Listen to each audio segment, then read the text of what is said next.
کہا یہ جاتا ہے کہ یہ قرآن کا خلاصہ ہے، یعنی 7 آیات پر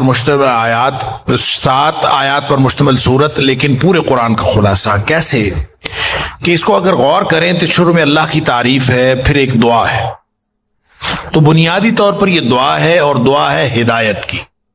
قرآن چونکہ کتاب ہدایت ہے، لہذا وہ ہدایت جو قرآن کریم دیتا ہے اور جس مقصد کے لیے قرآن نازل ہوا ہے وہ حاصل ہوتی ہے سورہ فاتحہ کے ذریعے سے۔ لہذا یہ اللہ نے انسانوں کو سکھائی کہ ایسے کہا کرو، یعنی صرف دعا نہیں ہے یہ، بلکہ یہ طریقہ دعا بھی ہے کہ دعا کرنی ہے تو ہمیشہ اس طرح سے کرنی۔ کیسے کرنی ہے کہ سب سے پہلے دعا کا ادب سکھایا کہ جس سے دعا مانگنی اس کے عظمت کا اظہار کرو۔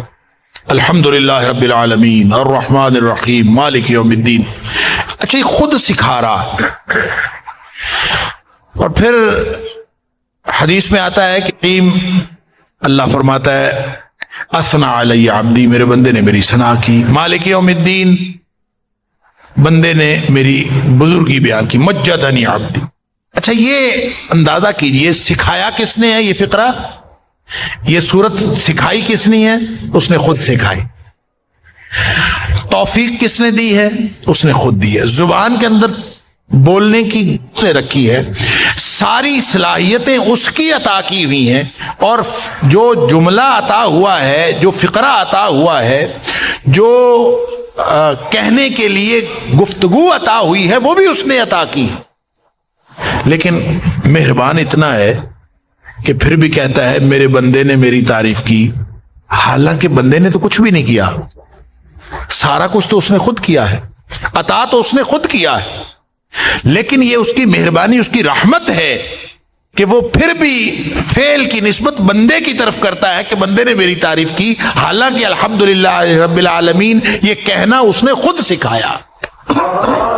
لہذا یہ ادب ہے دعا کا کہ پہلے مالک کی تعریف کی جائے اور پھر استحقاق بیان کیا جائے کہ میں دعا کس بنیاد پر کر رہا ہوں۔ ایاک نعبد و ایاک نستعین، یہ جو آیت نمبر 5 ہے یہ استحقاق دعا ہے، دعا کا استحقاق ہے کہ اللہ یہ میرا استحقاق، اگر میں کسی اور سے مانگتا ہوں تو میرا کوئی اور بھی ہو تو پھر تو مجھے دھتکار بھی دے تو میں کہیں اور چلا جاؤں، میرا جب ہے ہی کوئی نہیں، ایاک نعبد، صرف تیری بندگی کرتے ہیں، و ایاک نستعین، اور صرف تجھ سے مانگتے ہیں، یہ میرا استحقاق، یہ بھی سکھایا ہے اس نے۔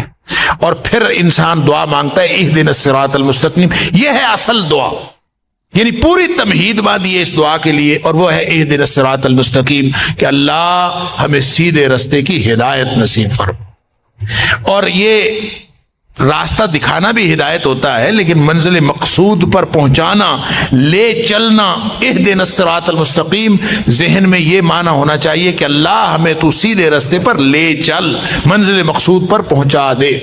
اور پھر آخری آیت جو ہے صراط الذین انعمت علیہم غیر المغضوب علیہم ولا الضالین آمین، یہ وضاحت دعا ہے کہ اللہ میں نے جو مانگا ہے وہ کیا ہے؟ انعام یافتہ لوگوں کا رستہ، انعام والے لوگوں کا رستہ، یہ ہے اس رستے پر لے چل۔ اور یہ انعام یافتہ لوگوں کا رستہ کون سا ہے؟ گمراہوں کے رستے پہ بھی نہ لے کے جا، اور ان لوگوں کے رستے پہ بھی نہ لے کے جا جو جن پر تیرا غصہ ہوا۔ اور یہ اللہ تعالیٰ نے قرآن میں خود اس بات کی وضاحت فرمائی کہ مغضوب علیہم جو ہے، یہ سورہ بقرہ کی میں ہی اللہ تعالیٰ نے آیت نمبر 90 میں بتایا مغضوب علیہم سے مراد یہودی، اور ضالین جو گمراہ ہیں ان سے مراد عیسائی ہیں۔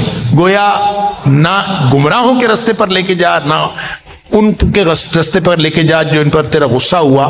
اور ویسے بھی عمومی طور پر اس سے مراد عیسائی اور یہودی نہ بھی ہوں تو اللہ اس رستے پر لے کے جا جو گمراہی سے بھی بچا ہوا ہو اور تیری ناراضگی سے بھی بچا ہوا ہو۔ یہ ہے وہ دعا جس کے نتیجے میں اور جس کے جواب میں پورا قرآن نازل ہوا ہے۔ اللہ اکبر۔ لہٰذا آپ یہ کہہ لیجئے یہ جو خلاصہ ہے پورے قرآن کا، تو پورے قرآن کا خلاصہ اصل میں ہدایت ہے۔ ملتی کیسے ہے؟ ملتی ہے ایاک نعبد و ایاک نستعین کی بنیاد پر اللہ کی تعریف بیان کر کے اس کے سامنے عاجزی اور بے بسی کا اظہار کرنے سے ملتی۔ سبحان اللہ۔ تو الحمد سے آغاز ہوا قرآن کا، اور آخری سورت کا آغاز اعوذ سے، قل اعوذ برب الناس. گویا پورا قرآن الحمد اور اعوذ کے درمیان میں ہے. مناسبت اس میں یہ ہے، الحمد کا معنی ہوتا ہے وہ تعریف جس میں شکر موجود ہو، شکر کے جذبات کے ساتھ تعریف. تو الحمدللہ کا معنی یہ ہے کہ چونکہ نعمتیں عطا کرنے والی وہ ذات ہے، لہذا دنیا کائنات میں اگر کوئی شکرانے والی تعریف ہو سکتی ہے تو وہ صرف اس کی ہے، نعمتیں عطا کرنے والا جو ہے. اس لیے ساری زندگی دراصل انسان شکر کرتا رہے اللہ کے انعامات کا تو یہ شکر ادا نہیں ہوتا. یہ ہے پوری زندگی کا مقصد. انا ہدیناہ السبیل اما شاکرا و اما کفورا. اللہ تعالیٰ نے سورہ دہر میں فرمایا کہ ہم نے دو راستے بتا دیے، چاہے کوئی شکر کرنے والا بن جائے چاہے کوئی کفر کرنے والا.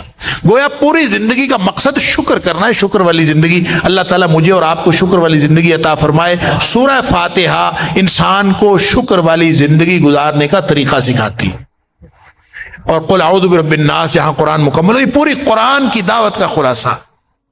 اور جہاں قل اعوذ برب الناس ہے وہ اس حقیقت کی طرف نشاندہی کرتا ہے کہ انسان جو شکر کی زندگی گزارنا چاہتا ہے اس میں سب سے بڑی رکاوٹ شیطان ابلیس ہے، اور ابلیس سے حفاظت بھی انسان کو اللہ ہی عطا کر سکتا ہے. قل اعوذ برب الناس، اسی کی تعریف جیسے ایاک نعبد و ایاک نستعین، اللہ تیری بندگی کرتے ہیں اور تجھ سے مدد مانگتے ہیں، اور بعین ہی اللہ تعریف بھی تیری، اور اس رکاوٹ جو ابلیس اس میں ڈالتا ہے اس سے حفاظت بھی تیری حفاظت میں آئیں گے تو بچیں گے. یہ ہے پوری انسان کی زندگی کا خلاصہ.